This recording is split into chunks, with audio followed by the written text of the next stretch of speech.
With great power comes great responsibility. Compromise where you can. Where you can't, don't. Even if everyone is telling you that something wrong is something right. Even if the whole world is telling you to move. It is your duty to plant yourself like a tree, look them in the eye and say no. You move. Never step onto the battlefield of ideas unprepared. Before you enter the fray, you need a plan. And there's no better place to get one than right here on Tactics with host Caleb Colquitt. The Situation Room goes live now on News Radio 1440. Good evening, everybody, and thank you so much for being with us here on Tactics, where speech isn't violence, tolerance isn't love, and disagreement isn't hate. Thanks so much for being with us here on the program, for choosing us to be a part of your busy day. We try to do the best that we can to make sure we don't waste any of your time, have all the latest local news for you right now, and we are going to continue right now. So there is a big event that has just been announced, and they're now advertising for it and trying to get the word out that I want to make you aware of. And it is, of course, something that is at least somewhat in conjunction with and sort of a reaction to what's been going on in the country the past few days. So I want you to check this out, and I'll describe it for those of you who are listening on audio only. Whoop, that's the wrong thing. That's the coronavirus update. There we go. Okay, so you can see this event here. You can see this graphic that they're using to advertise it. And it says, calling for the entire city to come out for the Love Rally on June 13th, 4 p.m. to 8 p.m. And you can see there that there's a picture of the Capitol and Dr. Martin Luther King Jr. And it says there, starting downtown at the Capitol steps, marching to the riverfront, free food, free drinks, free mask, registration stations to vote, ending with Biscuits fireworks show, #LoveMatters.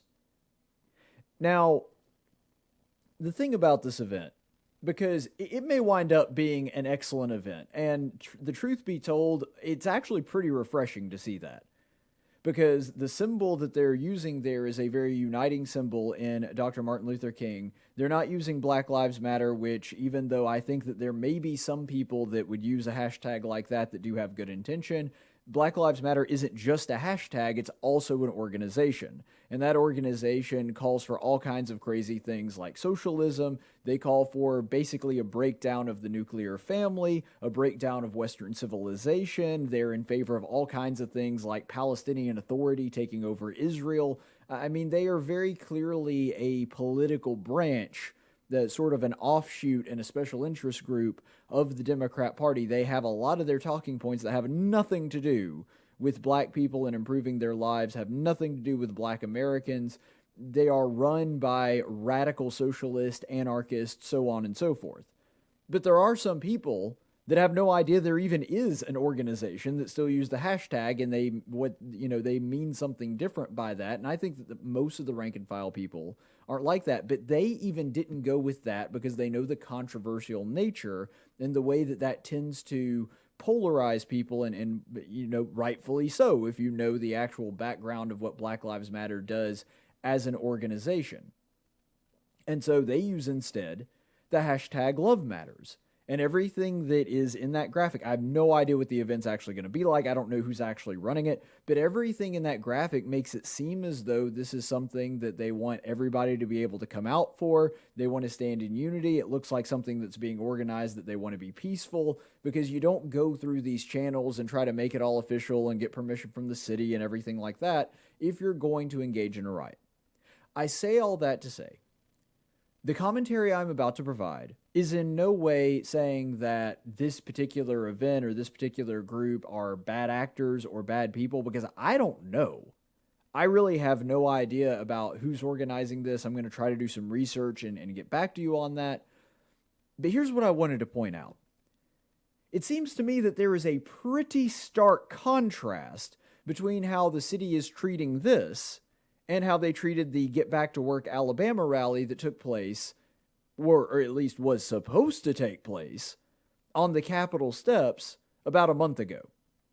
And remember that I was there live streaming and covering that rally, that we promoted it here on the show.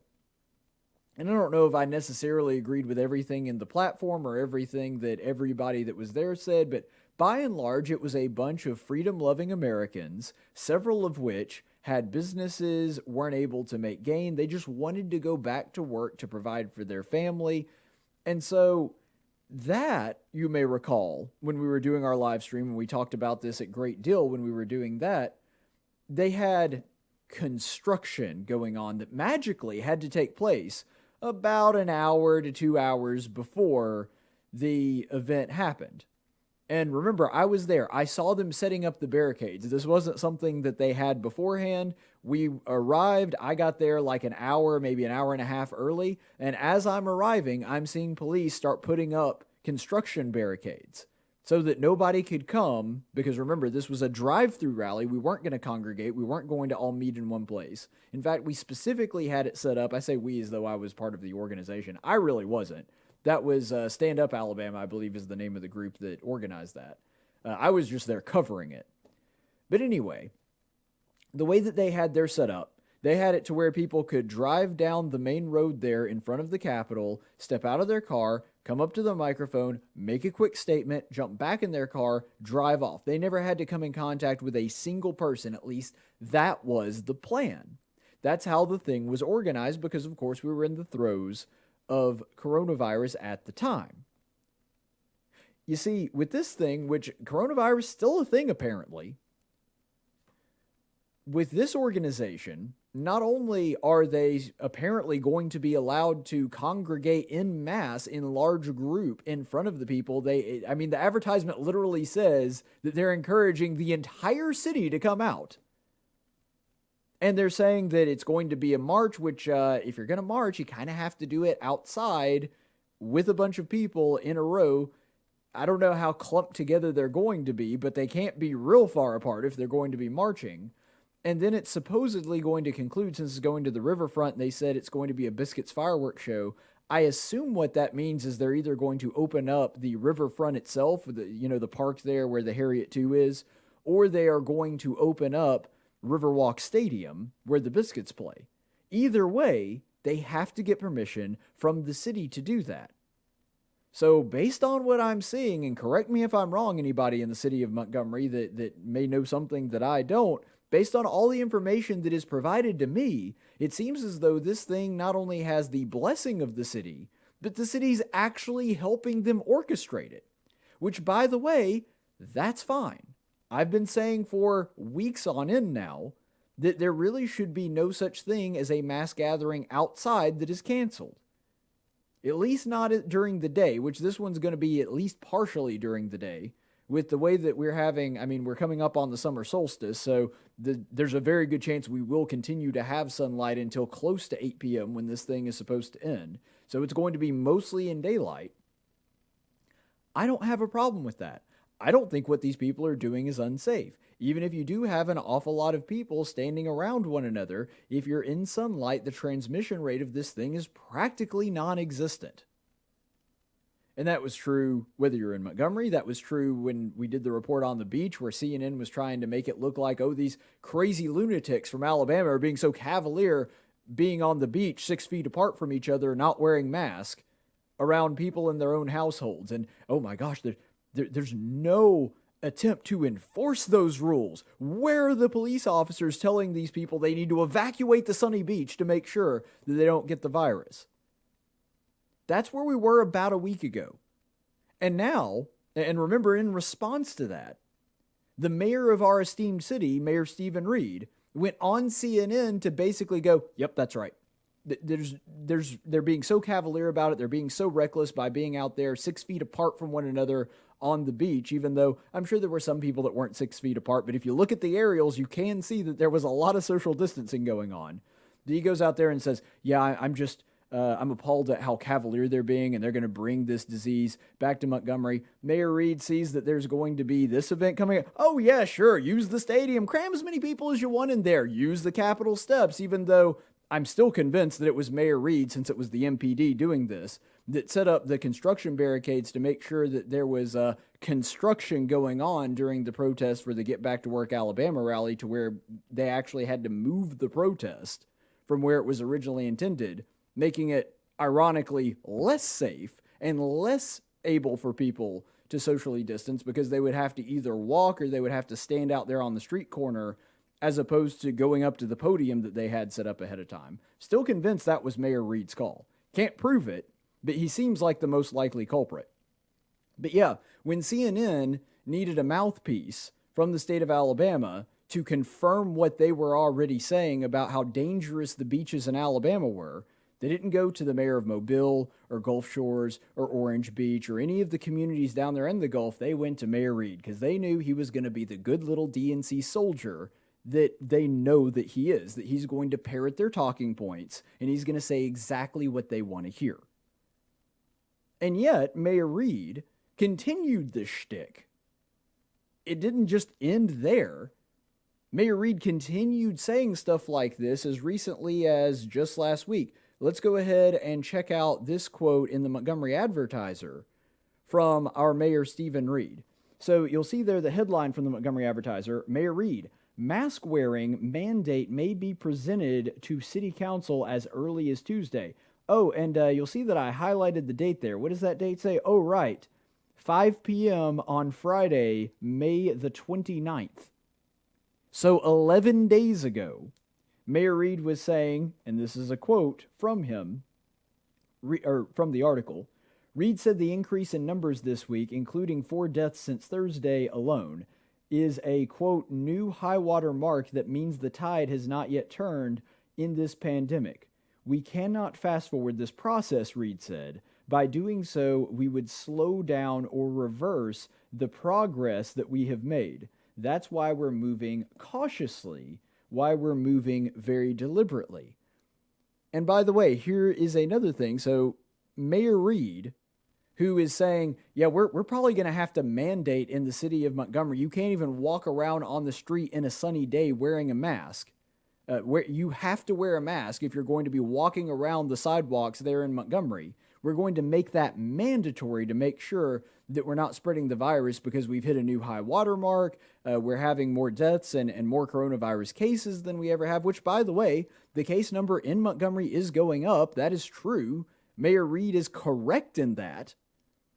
But what's ridiculous here is that he's saying that we're going to have a mandatory mask, just like we did, or just like the city of Birmingham did with Mayor Woodfin, despite the fact that there's no evidence that it actually transmits outside. In fact, the vast majority of evidence points to the opposite, that it only really spreads in close contact with another human being when you're inside.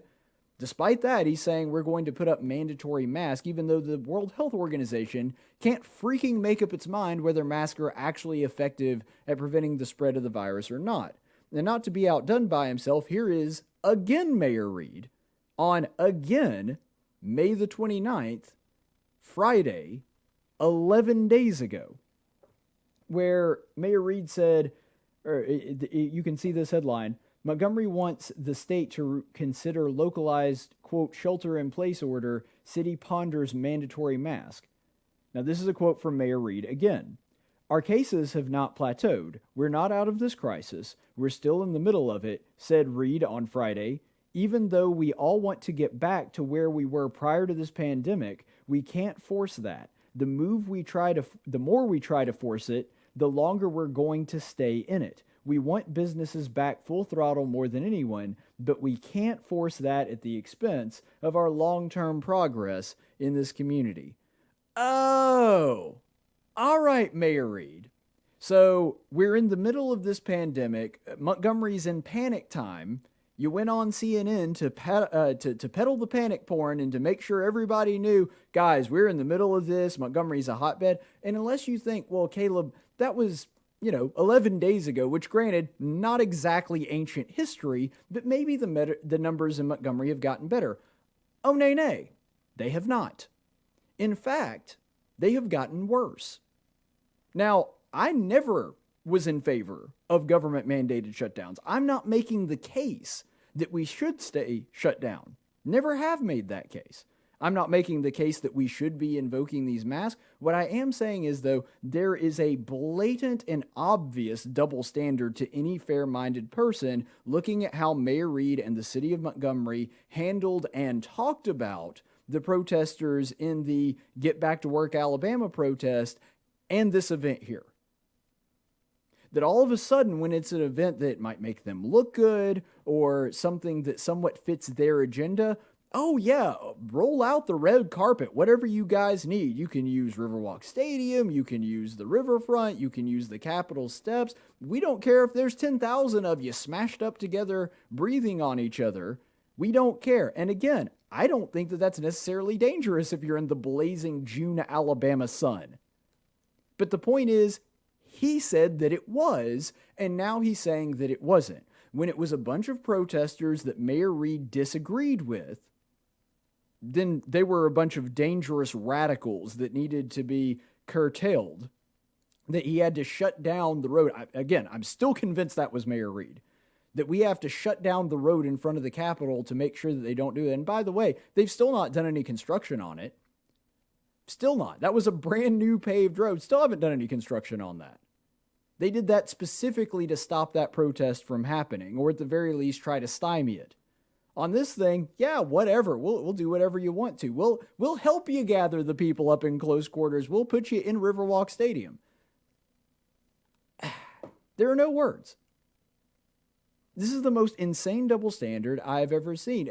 In the course of 11 days, we went from Mayor Reed saying that this is going to be the end of the world. We're going to have to shut down the city again, even though the state opened it back up. We're going to have to do a local shutdown here in Montgomery. We're going to have to mandate that every single person wear a mask in freaking June in Alabama. And then all of a sudden, oh, it's no big deal. Yeah, it's perfectly safe. Go out, have fun. Gather up as many people as you want to and march down to the riverfront. And I'm going to reiterate one more time, unless people take this out of context or you just now joined the program. I'm not against the event. In fact, I'm considering going to it.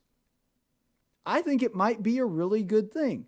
But what kills me is Mayor Reed, when it was small businesses that were struggling and saying, can we please open up? We're trying to feed our families here. Mayor Reed's like, nope, too dangerous. You guys are radicals for even suggesting that we should open up. You guys are nuts and you have to be stopped. When these guys do it, sure, why not? Give you the key to the city. The only plausible explanation that I've come up with, and it's something that really just confirmed what I already knew, Mayor Reed is a very loyal soldier to the DNC. He does whatever they want him to do. He watches MSNBC and CNN to get his liberal talking points, and then he adjusts his policy accordingly. He's not somebody that is sticking up for and listening to the citizens of Montgomery. He's trying to do what will most ingratiate him to the National Democrat Party so that he can get a job a little bit higher up with them at some point. The man's a political opportunist. Only instead of being, a populist where he just sticks his finger in the wind and waits to see which way the political winds are blowing, which granted is not the best policy for being a leader, but at the very least, at least you are listening to the people when you do that. Mayor Reed does whatever he thinks is going to help him move up in the ranks in the Democrat Party. I didn't agree with a lot of what Todd Strange did.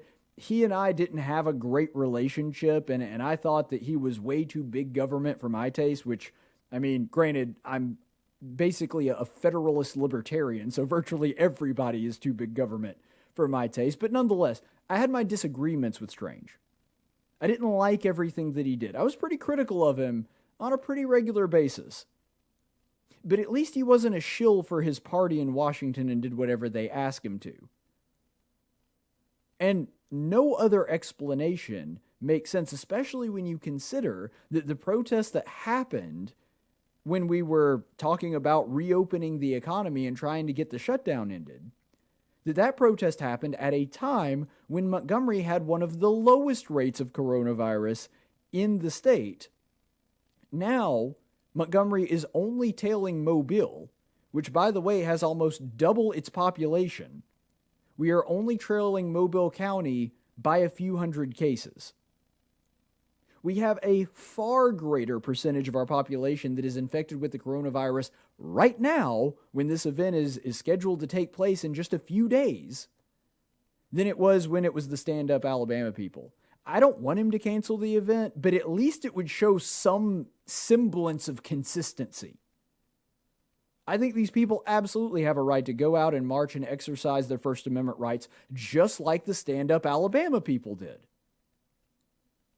What ticks me off is that people like Mayor Reed that are on a power trip start picking and choosing the political groups that they like and the ones that they don't, and use that power to prevent people that they don't like from exercising their rights.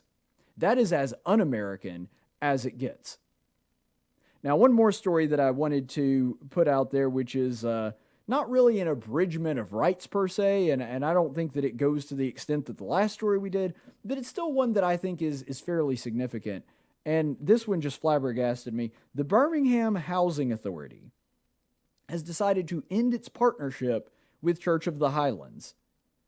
And essentially what they were doing, the memorandum that they had with Church of the Highlands, is that they were getting together and having them help people, I think, in housing projects. I didn't really understand exactly all that because the article didn't make clear exactly what the relationship was, but from what I gather, what they were doing is they were helping the poor, they were helping people in the projects, helping people that were downtrodden get basic necessities like food, clothing, and working with them on things like that. And now they're saying that they have severed that relationship with Church of the Highlands for one of the craziest reasons I've ever heard. It's apparently because the founder of that church and the minister there, the main one, Church of the Highlands is a little bit different for those of you who don't know. They actually have multiple campuses across the state. They have one here in Montgomery. They have one in Auburn. And they have preachers and ministers there as well, but they also have like a main minister that does a simulcast for the services, so they just sort of video him in for worship in Auburn and Montgomery. I don't know if they do that every Sunday, but I know that's a common practice with them. Anyway, so he's kind of the big wig over Church of the Highlands. And what's interesting here is they found out that he liked some Charlie Kirk tweets. Now, for those of you who don't know Charlie Kirk, he is the founder of Turning Point USA. He's a conservative, and it's just fascinating to me that just by liking some of his tweets, apparently the housing authority there in Birmingham said that that was a bridge too far and we can no longer enjoy a relationship with Birmingham. They said specifically that the message that Charlie Kirk put out there that this guy apparently likes, and he follows Charlie Kirk on Twitter, is something that does not comport with their values. It's not something that falls in line with their particular worldview, which, okay, let's say it were David Duke, and he liked a whole bunch of really horrible racist tweets that David Duke put out. Okay, I see where you're coming from if that happens. I don't know that liking somebody's tweets or following them should be grounds for that. But even if you were going to come up with a perfect scenario of why you would want to cancel somebody because of tweets that they liked, that would kind of be your go-to example. But what's crazy about this is they apparently one of the tweets that became a big issue that Charlie Kirk put out there is when he was criticizing Governor Ralph Northam, who, if you may recall, Governor Ralph Northam is the guy that dressed up as either the guy in blackface in college or the guy in the Klan suit. I'm not sure which one is better or worse, and we never were able to figure out whether he was the one in blackface or in the Klan costume. Either way, not a good look for the governor of Virginia.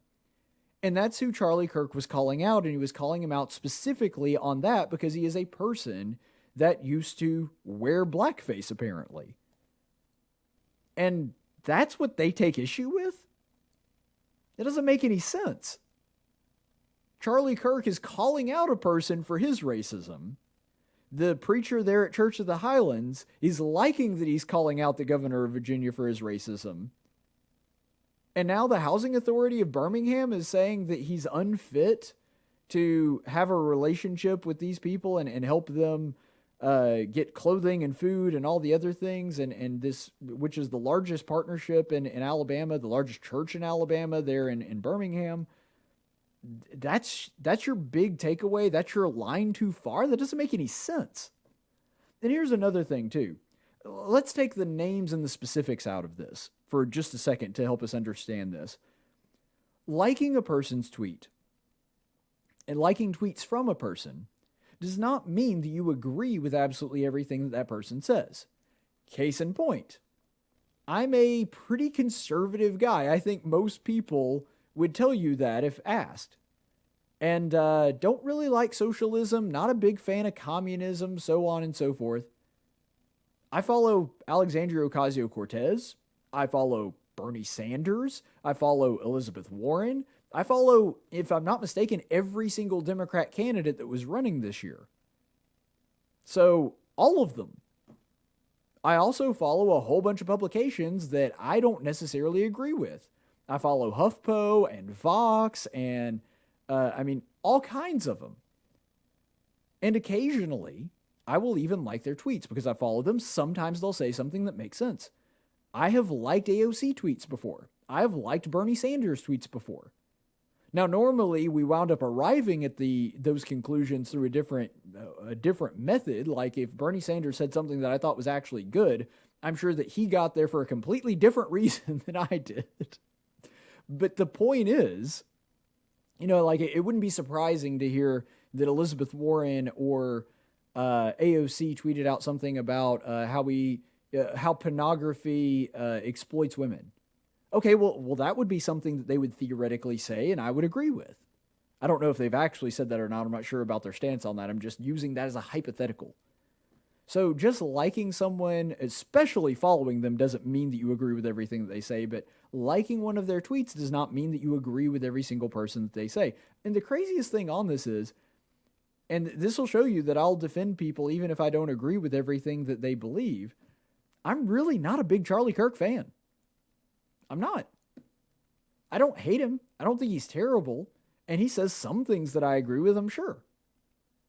But as far as political commentators go, Charlie Kirk's actually pretty darn low on my list. I'm not a big fan of a lot of Charlie Kirk's work. I think that he is unnecessarily abrasive. I think that he's too much of a bomb thrower.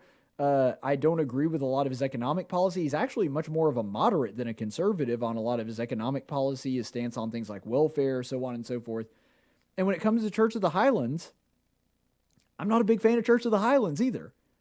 I mean, I don't hate them. I have really good friends from there. There's people that have been guests on this show that are either members or former members. I work with people at the radio station, not going to say who, but there are people at the radio station there at Cumulus that go to Church of the Highlands. I don't think they're terrible people, but I don't agree with a lot of the theology that they teach. I disagree with sort of the trapping and what they surround themselves with in the church building. I don't agree with their method of worship in a lot of ways. But the point is, I'm not defending these people because I have some kind of dog in the fight. I just think that it's utterly ridiculous that this becomes the standard, and this is about as good an example of cancel culture as you will ever see. The fact that you're even adjacent to somebody that they find detestable or that I disagree with, that you've got to be cast out of polite society and we can't have a relationship with you anymore. I think really one of the funniest points that you can make in all of this is that, ironically, they have made Charlie Kirk an incredibly powerful person by doing this. Think about this. Charlie Kirk's influence is so broad and so powerful that just because other people like things that he says, he can get them fired. That's a lot of power for one man to have. I mean, Charlie Kirk, that guy's got a level of influence I can't even understand if that is the standard that they are going with right now. But apparently that's how it works. It's just mind-blowing what this is going to, but the thing is, and this is the thing that I find, so it's the big slice of irony in the middle of this whole thing. When it comes to Charlie Kirk and Turning Point USA, who do some things that I agree with and some things that I don't, because they disagree with him, because they find at least some of the stuff that he says offensive, they have not only cast out him from their inner circle, but anybody that even likes him or agrees with him on some things. They are the intolerant bigots that they claim that Charlie Kirk is. Now, Charlie Kirk is certainly not a racial bigot. I mean, he's a guy that works close. The two people that he works most closely with are Dennis Prager, an Orthodox Jew, and Candace Owens, who is a black conservative. Those are the two people he has worked with more than anybody else in his career, at least as far as I know. And he doesn't mind having a plethora of different ideas. I've heard him have on his programs, or I've heard him go on to other conservatives' programs, people that wildly disagree with him on certain issues, but he's still willing to have the conversation.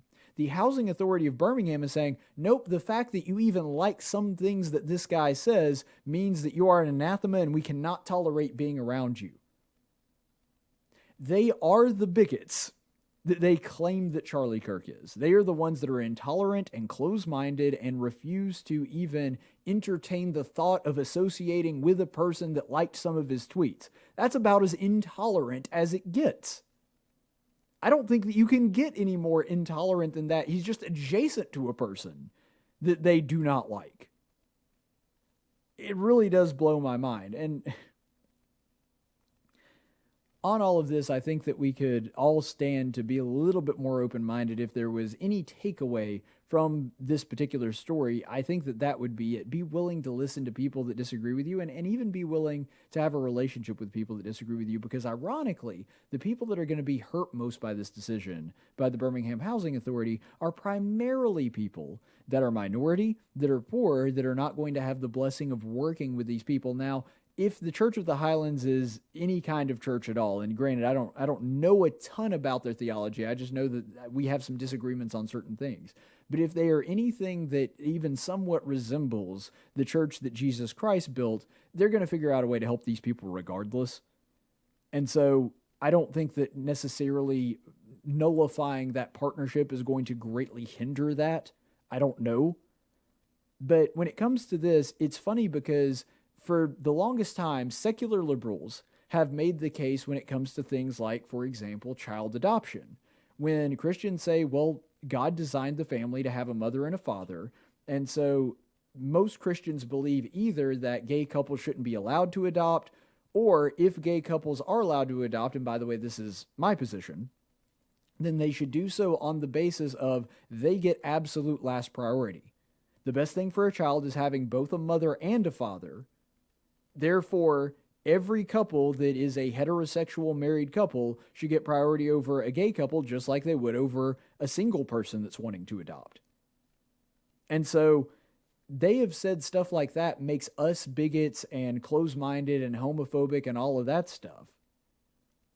And yet what they're doing here is they're saying, because the liberal argument is always, what, you'd rather the kid just not have parents? Well, again, I actually think it should just be a priority thing, but there is a legitimate argument to be made through pediatricians, medical doctors, so on and so forth. I'm not going to go all into it here because that's beyond the scope of what we're talking about. But there is legitimate concern that might be something that's not best for the kid. In this one, they're saying anybody that even associates with somebody that we disagree with, we don't want that person feeding the hungry. We don't want them feeding the hungry. We don't want them clothing the poor. That's something that we cannot stand and tolerate. It's utterly ridiculous.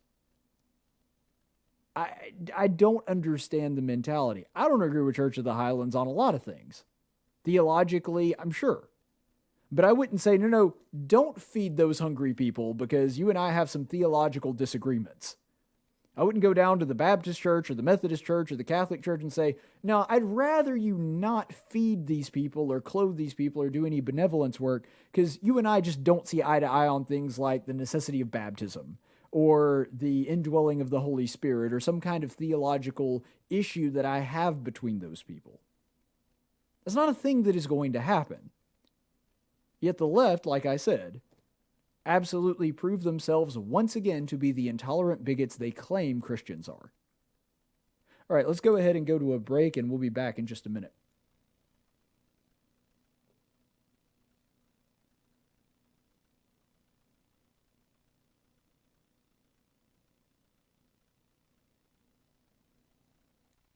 Hey, where you going? Champ? Slugger? Hey, cowboy. Where you going? Where you going? I'm going out! Hey everybody, it's Caleb here, and I am out on the town despite the fact that we are currently under a stay-at-home order. That's right, Governor Ivey, I am defying your stay-at-home order, which means I am doing what, Judas Priest? Breaking the law, breaking the law. That's right. So, the important thing to understand about this is, technically, unfortunately, I'm actually not breaking the law because I am a member of the media, and there was a specific carve-out for people who are in the media doing something associated with their job, which, as you can plainly see, I currently am. And there was also an exception for people that were going out to get some exercise. There were exceptions for people that were going to grocery stores and their home improvement stores, and they were also giving out exceptions for really pretty much everything, including, this was my favorite part, ones that were going out in order to maintain their daily routine. Well, the funny thing about that is, that could be pretty much anything. And even for the people that weren't necessarily going out to do something, even if they were blatantly violating the law and doing something that they knew was frivolous, well, all they would have to do is lie about it. And so I find the whole thing really fascinating that the law that was put forth really doesn't do anything. I mean, at all. And so even though I did complain about the law, I think that it's overly heavy-handed. I think it's government trying to control its citizens' behavior. Ultimately, I do understand the fact and acknowledge that the law doesn't really do very much at all. It doesn't really stop anybody from doing something, whether it's a good idea or a bad idea. And I think really that comes down to a big government mindset. You see, very often a lot of the regulations that governments put in place that are obtrusive don't really have any way to enforce them in the first place. And so while, yes, of course, it's important that those laws are not on the books and a normal, typically law-abiding citizen doesn't have to walk on eggshells or look over their shoulder every 10 seconds to make sure that they are in compliance with the law, I think that it's also incredibly important for us to remember that normally these regulations don't wind up doing what they set out to do. And the only person that it actually affects is the honest person. The person that doesn't want to break the law simply because they don't want to break the law. And so it winds up becoming a hindrance and an annoyance primarily to the people that want to obey the law, that want to be good citizens, and want to do the right thing, even among this COVID-19 epidemic.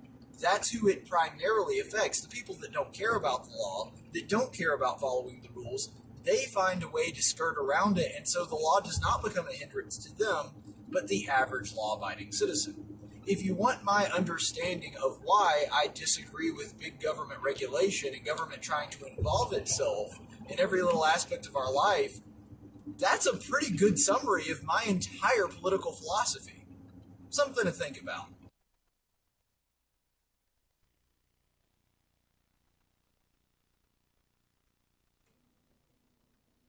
And welcome back, everybody. Thank you so much for staying with us. And we're going to go ahead and go to the Daily Dose of Stupid. You messed it up. You're stupid. And for today's Daily Dose of Stupid, the World Health Organization, I gotta tell you, those guys change their mind more than a woman in a shoe store. It doesn't matter what opinion they take, you have no idea what opinion they're going to take tomorrow. It's one of the most fascinating things that I have seen in a really long time. They just continuously contradict themselves. Now, to extend some grace to their credit, they are an organization that is supposed to deal in things of medical science. And the thing about science is science changes on a pretty regular basis. But not as regular as they change. So to give you an idea of what I'm talking about, you may recall that we talked about this briefly. We just kind of touched on it. We didn't really dive deep into it. But the World Health Organization announced yesterday that they believe, according to their most recent research, that the transmission of asymptomatic people doesn't happen. In other words, you remember that when we were talking about flattening the curve and making sure that everybody stays safe from the coronavirus, the primary argument for that, the main reason that we did things like shutting down schools, shutting down colleges, and keeping young people from getting it, even though we knew the mortality rate was virtually non-existent if you were below a certain age. Even though we knew that mortality rate was so low that there was virtually no risk to children or young people. I mean, almost nobody, even under the age of 40, dies from this thing. But even though we knew that, the argument for shutting down the whole of society and quarantining even healthy people is that we said, well, the thing is, we could have people that have coronavirus that don't know that they're having it, and because it takes so long for this thing to manifest, because you can be walking around with this thing for about 3 or 4 days before you even start showing symptoms. And in those 3 or 4 days when you're asymptomatic, you could transfer the virus to potentially dozens of people in that amount of time. Well, the World Health Organization came out yesterday and said, actually, no. In fact, asymptomatic transmission of the virus is very, very rare. People that don't have symptoms are incredibly unlikely to transfer it. And I'm not sure exactly why this is the case or why they would come out with that. And then the very next day, today, came out and said, actually, it's not really very rare. In fact, we believe, based on our new information, that it may be anywhere from 6 to 41% of all transmissions coming from asymptomatic people. Yeah, maybe 0.5% is rare. 0.25% is rare. I would even go as high as maybe 2 or 3%. I would say that saying that is quote unquote very rare is probably fair. You get much past that and you're in just rare, maybe not very rare category. 41% ain't very rare. 6% ain't even very rare. And so they do contradict themselves in less than 24 hours. Now I get it. Science is changing all the time. You get information that comes out, you realize that information wasn't good when new information comes out, so you adjust yourself. Maybe, theoretically, that is what's happening here. But in less than 24 hours, I rather doubt that. And I also think that, let's just say that they were going off of a whim, and then they did get new information. Well, that's a pretty stark contrast and a pretty big difference in how that affects the way that we behave, what our policy should be, that kind of thing. So if that's the case, then it was wildly irresponsible, if asymptomatic transmission is not very rare, for them to have said that yesterday. If this is something that really is up in the air and they really don't know, then they shouldn't say anything until they are pretty darn sure. I would, maybe say 2 weeks, 3 weeks, a month. If there had been that lag between them, maybe they have something to work with. But the thing is, this is the modus operandi of the World Health Organization at this point, sadly. Unfortunately, this is where we are at this point. When it comes to not only whether or not asymptomatic people can even pass the virus along, of course we have that rebuttal that walk back that we're talking about today.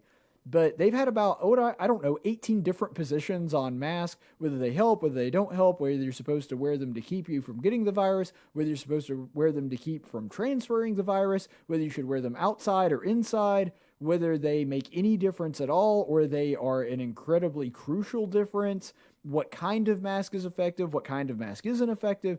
They have, over the span of about 3 months, taken completely separate, it's completely different, 180 different. Not just we adjusted some portion of it. Went from the masks don't help at all to, you absolutely have to wear the mask, and in fact, every country should enact mandatory mask wearing. 2 positions that could not possibly be any further apart. And so this is what we're seeing here out of the World Health Organization. It is indeed the latest 180 that they do, trying to do mental gymnastics and explain themselves. Here's the thing that I think happened. This is the only explanation that I can come up with in my head that makes sense. And remember, I'm not a doctor. I'm a political guy. So, of course, my answer is going to revolve around politics, not medical science. I've looked at the medical science, I've researched the medical science, but these are the guys that are supposed to be the experts on medical science, and they're not behaving as people that are being experts in in medical science. So I think what's actually going on here is that the reason that they're doing this, they're operating like politicians, not like doctors, because you can explain all of this doing somersaults in the air trying to justify your position if you understand politicians. It doesn't make any sense if you are someone who understands and deals in the realm of medicine. Because this makes perfect sense to me. I think what happened is what happens to a lot of political people, whether it's a mayor, a governor, a congressman, something like that. They had a person that went out and accidentally told the truth. I think that's what happened yesterday. Now, maybe it's wishful thinking. Maybe it's because I really do want asymptomatic people to not be contagious, which, by the way, that even became political yesterday, and I don't understand that at all. Shouldn't everybody want it to be to where asymptomatic people are not contagious? That would be a very, very good thing for, Team Human.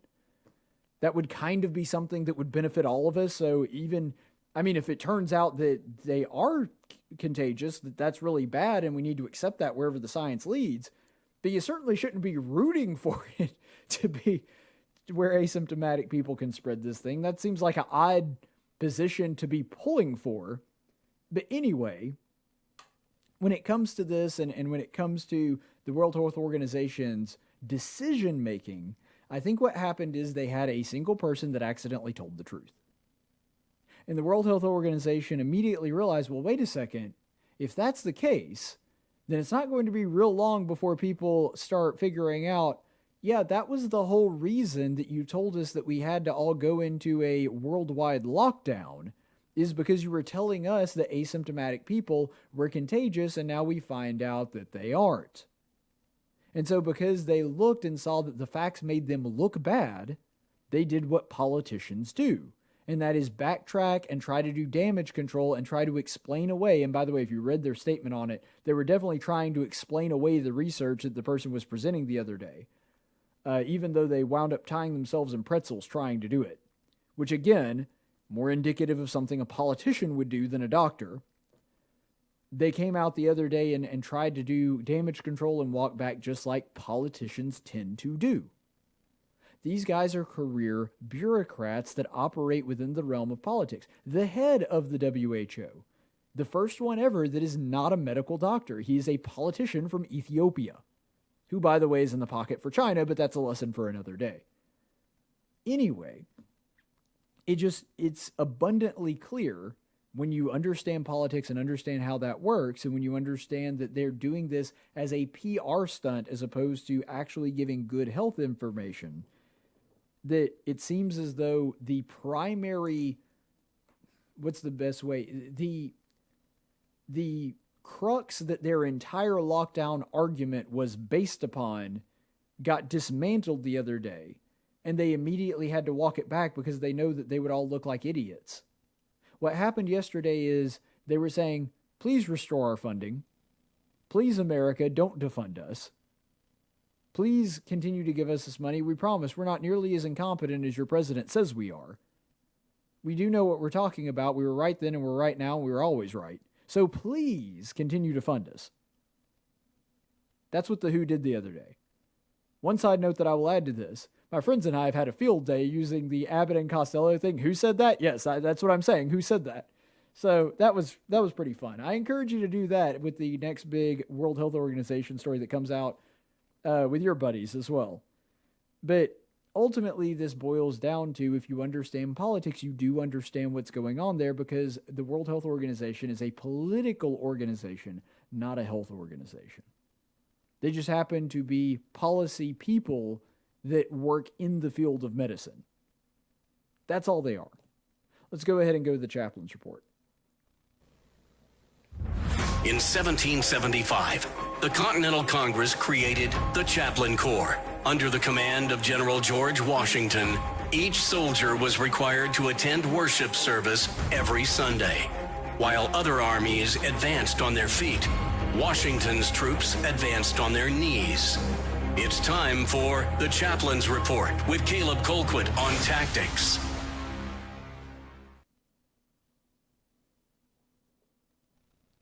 Our chaplain's report today, we actually are going to be getting back to our series in the book of 1 Samuel.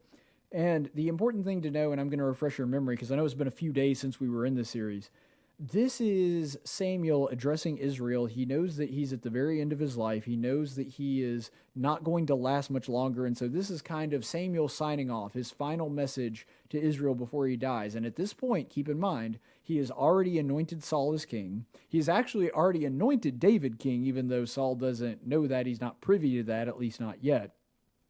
And so Samuel's work is pretty much drawing to a close at this point.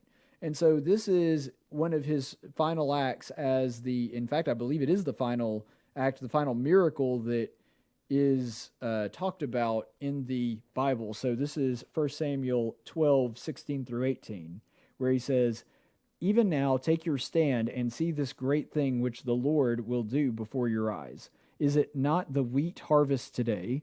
I will call to the Lord, that he may send thunder and rain.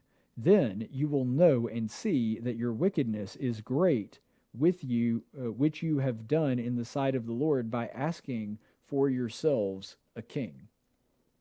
So Samuel called to the Lord, and the Lord sent thunder and rain that day, and all the people greatly feared the Lord and Samuel. This is the thing that is, I think, really a sticking out point of this story, something that really just sort of leaps off the page at you, is that the king has already been anointed. Saul is already on the throne, and God has actually already chosen king number 2, who's waiting in the wings. And so even though God sanctioned it and ordained it and allowed it to take place, he wants to remind Israel that this was their idea, not his. That this was a plan cropped up by men, not God. Now, God was the one that did the selecting of the king, and God was the one that tried to make sure that he was an integral part of that process. But ultimately, it's important for us to remember that that is not what God wanted. He says it when they originally asked for a king. He says it when he finally capitulates and allows them to have a king. And he says it right here. God's plan was always for Israel to see himself as a king. His plan was always for Israel to be more or less self-governing and self-regulating and look to God as their ultimate sovereign and master. And Israel, because they couldn't stand being different, they couldn't stand being the only kid in town that didn't have a king to guide them, they demanded that God give them a king, and finally he relented and said, okay, but trust me, you're not going to like it. And Samuel just got done basically rehashing that, and now he's even giving a sign. On the day of the wheat harvest, which is one of the busiest days of the year in an agrarian society, the day that they're supposed to go out and gather all of the food that is going to sustain them through the winter, God causes a big calamity to hit them. And basically he's saying, this is a reminder that you did sin, that you did wrong in asking for a king. I find that really fascinating because this is, I don't know exactly the amount of time, but this is a considerable amount of time after Saul has been anointed and also after God intervened to make sure that Saul had some credibility and was made king over the entire kingdom. And so God has even played a part not only in picking and selecting a king, but also in solidifying Saul's rule and authority over all of Israel. And yet he's still saying, I just want to remind you that the king was not my idea. That's on y'all. And I want to remind you that this sin that took place, I just want to make it abundantly clear for all future generations to remember this was not my plan. And when your children and grandchildren look back and see, and by the way, of course, God looking into the future knew this, that you look all throughout Israel's history and the vast majority of kings were evil, wicked idolaters that caused Israel to sin. They're going to remember that it was your generation that started all of this. Just because I'm allowing for this to happen doesn't mean I approved it. We actually see this play out quite eloquently in the New Testament when the Pharisees and the rulers and lawyers and people who really knew the law of Moses ask, Jesus Christ, they said, so why is it, if it's wrong to divorce your wife for any reason, why is it then that Moses said you just have to write a certificate of divorce? And do you remember what Jesus' answer was there? He said, because of the hardness of your hearts. So in other words, God allowed for a institution to take place even though it was not his ideal. He allowed it to take place because he knew that the hearts of men were evil and wicked, and just like there were going to be a whole bunch of people that wanted to divorce their wives, even though God hates that and does not want them to engage in it, he knew that Israel was going to get a king one way or the other, and so he allowed for that institution to take place even though that wasn't what God wanted himself. It was not part of God's ideal, but because of man's wickedness, he made an accommodation for them. And so God is just making it abundantly clear here, just so everyone remembers from here to the end of time, this wasn't my plan. And so I think that it's interesting and actually almost a little bit humorous that God does this to make sure that they remember that he did not sanction that. He's not the one that wanted that. But I think that there is a secondary reason that God chooses to do this and bring a storm in this way. And it talks about how much they feared Samuel and feared more specifically God for doing this and for what he has done with the thunder and the storms and everything that comes down upon them. I think that one thing that God was also trying to illustrate and the message that he was trying to convey to his people is, can your king do that? So Saul, who is, of course, the person that I appointed, and he's a mighty man of war, and he's been able to lead Israel's troops into battle and protect you. Yeah, can he do that? Can he make a storm? Can he wipe out a wheat crop if he wants to? Can he bring down divine punishment and judgment and see all sides? Is he all-knowing? Did he create the universe? No, okay, then maybe you should be listening to me instead of your king when your king tells you to go out and worship other gods. So yes, I do think that in part, at least part of this was God looking back and reminding them and punishing them for the sin of asking for a king, but I think a lot of it was also God looking forward too. Giving them a very visual, very obvious reminder that I'm actually in charge. Your king is just a steward that I have allowed to take power and authority that I sanctioned him to have. It comes from me. And for the Israelites that remembered that lesson, they were going to be the ones that weren't led astray by evil kings that had evil intentions in their heart. And I think that's a lesson that is 100% relevant to us today. You know, we as Christians complain a lot, and I think sometimes it's justified, sometimes we're being a little melodramatic, just like they were in Bible times, about what's going on with our country and our government. And we remember that the world, as Jesus predicted, is always going to hate the righteous. No matter what form it takes, governments are always going to oppose us, whether it's our own government or a foreign government. There's always going to be an aspect of the world that sees us as people that they can't get along with. And there are legitimate reasons to call out for our religious liberty being inhibited, especially in the past few months. But ultimately, the message there is, remember, I'm your king, they're not. I'm the one that's actually in charge, they're not. Can they make a thunderstorm? Can they bring down judgment on people? No, then maybe you should be listening to me instead of them. That's the message. It's a message that he was bringing to Israel and remembering that it doesn't matter how bad your government is. It doesn't matter who's in charge. It doesn't matter how powerful they are or how much they curtail your religious liberty or your other rights. Ultimately, God is the one that is in control. And that's a message that is 100% as relevant to us today as it was to Israel right then. Stay the course, friends. Tactics is a production of News Radio 1440 and Cumulus Media, Montgomery. Opinions expressed on this program are those of the host and do not necessarily reflect the opinions of Cumulus Media or our business partners. Graphics by Jessica Dawson. Video production by Jackson Dean. Broadcast studio provided by Faulkner University. Location studio provided by the Dalraida Church of Christ.